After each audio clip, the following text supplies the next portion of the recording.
5 साल से छोटे बच्चों के लिए खांसी का सिरप क्यों है खतरनाक। नमस्कार दोस्तों, यदि आप एक माता पिता हैं तो यह खबर आपके लिए बहुत महत्वपूर्ण है, क्योंकि आज हम बात करेंगे बच्चों की खांसी के बारे में। जिस खांसी के सिरप पर आप अपने बच्चे की खांसी ठीक करने के लिए भरोसा करते हैं, उस पर अब केंद्र सरकार ने सख्त चेतावनी जारी की है। सुरक्षा के कारणों का हवाला देते हुए स्वास्थ्य मंत्रालय ने 5 साल से छोटे बच्चों को खांसी की दवा नहीं देने की सलाह दी है, क्योंकि इससे लाभ कम और डीजी जैसे जहरीले पदार्थों का खतरा अधिक है। सबसे पहले हमें यह समझना जरूरी है कि खांसी क्यों होती है। डॉक्टर्स के अनुसार खांसी कोई बीमारी नहीं है, यह शरीर की एक सुरक्षात्मक प्रतिक्रिया है जो फेफड़ों से वायरल लोड या कणों को बाहर निकालने का काम करती है, जबकि बच्चों को दिए जाने वाले सिरप का काम इस प्राकृतिक प्रक्रिया को दबाना है, जो हमें नहीं करना है। अब बात करते हैं बच्चों पर कफ सिरप के असर की। शिशुओं और 2 साल से कम उम्र के बच्चों में किडनी और लीवर जैसे महत्वपूर्ण अंग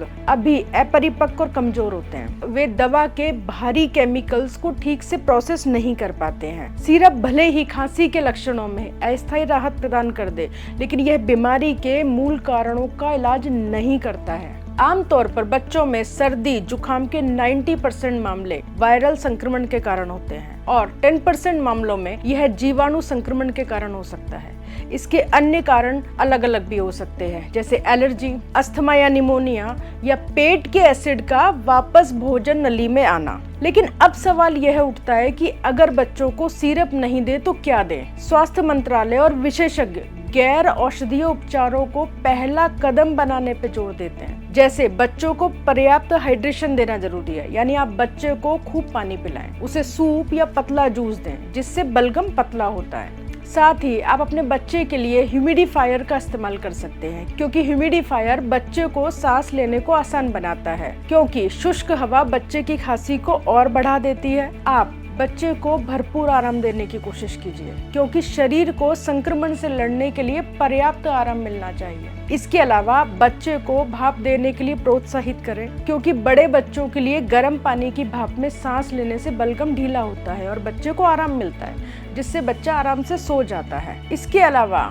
बच्चे की सपोर्टिव केयर बहुत जरूरी है, जिसमें आप उसे गुनगुने पानी का गरारा करवा सकते हैं, गर्म भाप दे सकते हैं, खासकर रात में। आयुर्वेद में शहद को एक औषधि की तरह बताया गया है। यह 1 साल से ऊपर के बच्चों के लिए खांसी में प्राकृतिक तरीके से राहत प्रदान कर सकता है। साथ ही अदरक और शहद के रस को मिलाकर इसका पेस्ट बनाया जा सकता है और बच्चों को प्राकृतिक उपचार के रूप में दिया जा सकता है, जिससे बच्चे को खांसी में राहत मिल सकती है। मंत्रालय की एडवाइजरी के साफ कहती है कि 2 साल से कम उम्र के बच्चों को खांसी की दवा बिल्कुल ना दें। 5 साल से कम उम्र के बच्चों के लिए भी यह आम तौर पर अनुशंसित नहीं की गई है। याद रखें, खांसी के मामले में आपको लक्षणों को दबाने के बजाय कारण का इलाज ढूंढना है। अगली बार खांसी होने पर सीधे सिरप की बोतल ना उठाएं, बल्कि सबसे पहले अपने बाल रोग विशेषज्ञ की सलाह लें। यह जानकारी ज्यादा से ज्यादा माता पिता तक पहुंचाएं। सुरक्षित रहें, स्वस्थ रहें। Thank you.